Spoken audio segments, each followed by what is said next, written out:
Ben her gece sarhoşum, derdimden böyle.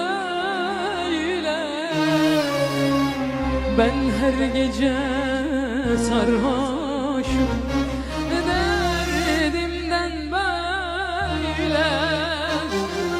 Aşk yolunda berduşum, kaderim böyle.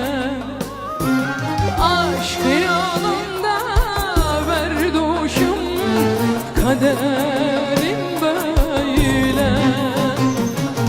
Felek benim yazımı kışa çevirdi, fırtınaya kapılmış aşığım böyle.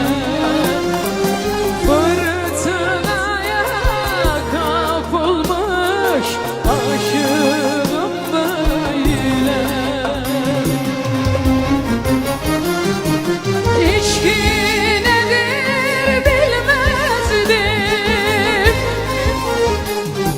şimdi bir yaş oldum.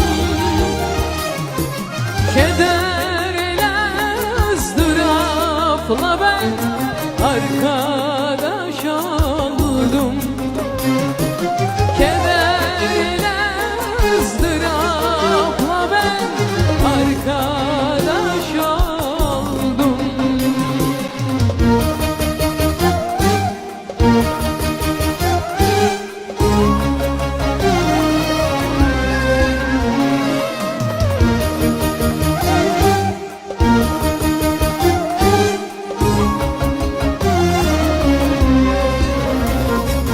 Derdim hiç kimseye diyemiyorum.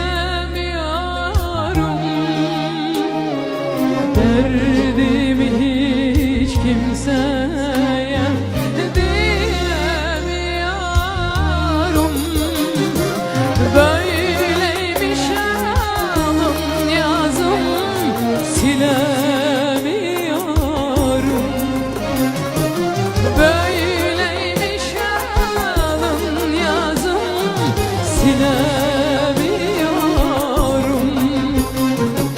Bana sarhoş diyorlar, arsın desinler. Neden içtiğimi ben de bilemiyorum. Neden içtiğimi ben de bilemiyorum.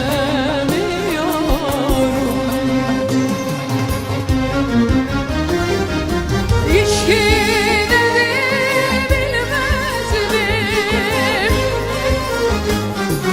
şimdi bir yaş oldum. Kederle ızdırapla ben arkadaş oldum. Kederle ızdırapla ben arkadaş oldum.